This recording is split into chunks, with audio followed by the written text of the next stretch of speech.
So magandang hapon sa inyong lahat. Ito 4 o'clock in the afternoon here in the islands. So ngayon pasyal ko kayo dito sa mga bulaklak na napakaganda. Dito sa may botanical garden dito sa Bermuda Islands. So yan, ang ganda mag-picnic dito dahil marami siyang mga puno-puno. At ito yung mga bulaklak dito na nagbo-bloom ngayon, summer. So yan, napakalawak tong botanical gardens dito, guys.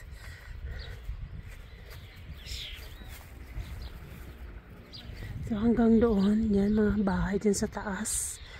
Napaka-cool, puro siya mga puno. Makikita mo. Saka mga bulaklak dito sa gardens nila. Ang gaganda nito, oh. Yan.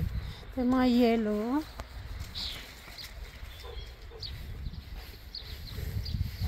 Yan yung mga pink dito sa kabilang side. Diba ang ganda na maglakad dito pag mga ganito yung nakikita mo na tatanaw mga bulaklak. So ito na mga purple. Yan, mga violet dito. Marley! Hihiyaan pa ni Marley. No, Marley! Yan guys, ang gaganda. So ang daming mga bees. Kikita niyo mga bees. Yan, sinisip-sip nila yung mga katas ng bulaklak. Ang ganda tingnan.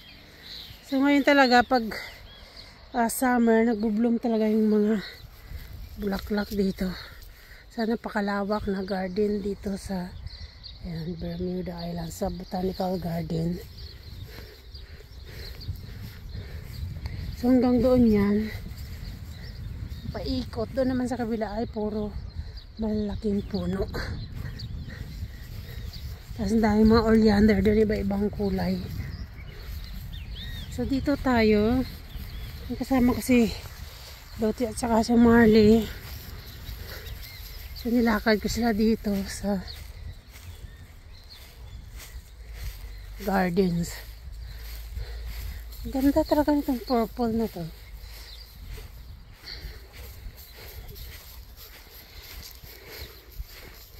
So yan guys, yung house na yan, yung parang luma na style na sinanguna na bahay, yung tinatawag nilang Camden House dito sa may Paget.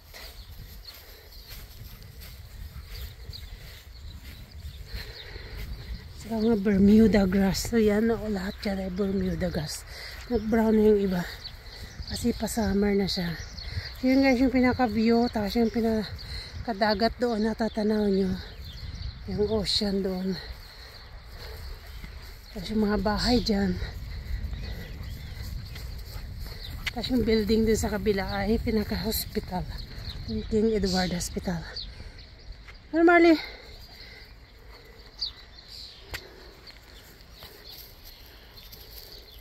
Diba napaka-cool dito na lugar kasi ang sarap maglakad. Puro nature nakikita mo. Siya napakalawak tong gardens dito. Tapos dahil mga wild chicken. Yan, mga iba-ibang halaman, mga herbs, mga herbal dyan. Oregano dyan, mga rosemary. So meron silang bathroom dyan, yan. May toilet din dyan para sa mga namamasyal dito. Saka talagang i-maintain nila na malinis. Pati mga wild chicken. So ayan. So lawak din dito na mga parking. Sa ngayon wala masyadong nagpa-park. Doon ko sa kabila nagpark. Yan. Pinaka mapa ng Botanical Gardens. Yan o, Cosmos. So yun guys, yun yung King Edward Hospital, yung pinaka-building. Natatanaw nyo yung kulay green. So dyan hanggang doon, mga oleander na bulaklak. Ganda.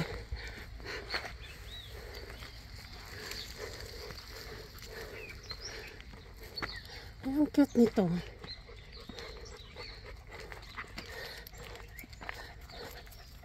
Diyan naman yung mga bananas. Tapos pag yung Saturday dito, merong market. Nagtitinda yung mga farmers ng local na tanim nila.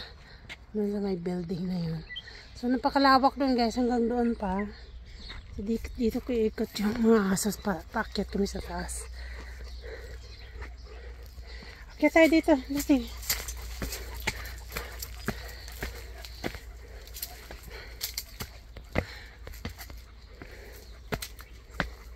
Yan may mga steps. Ang taas dito ah.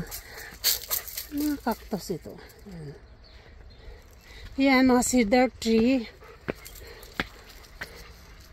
Ang daming cedar tree dito.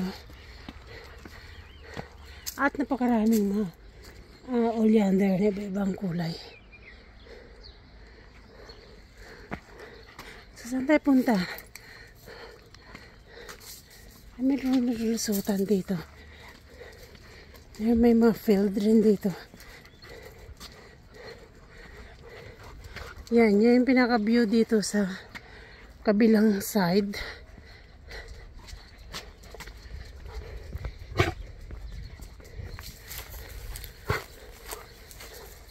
O yun, yung pinaka-dagat. Yan, kakita nyo. So, napapaikutan ng dagat itong islands. Puro dagat. Masipag ka lang mag-fishing yan, free. Daming isda. Masipag ka lang. Yung view sa baba. Yung sa taas, pinakataas yung kaibigan ng amo ko. Yung bahay nila yan. Yung pinaka-yellow doon sa pinakataas. Ang ganda dito, puro mga kung ano ito, cactus. Hindi. Mga aloe vera. Yung baba na tayo doon lote. So doon kami nag-park. Ay walang daan dito. Doon tayo baba.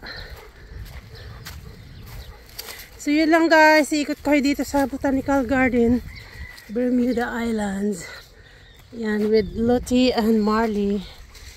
The dogs I look after. Thank you for watching. Bye for now. Have a good day.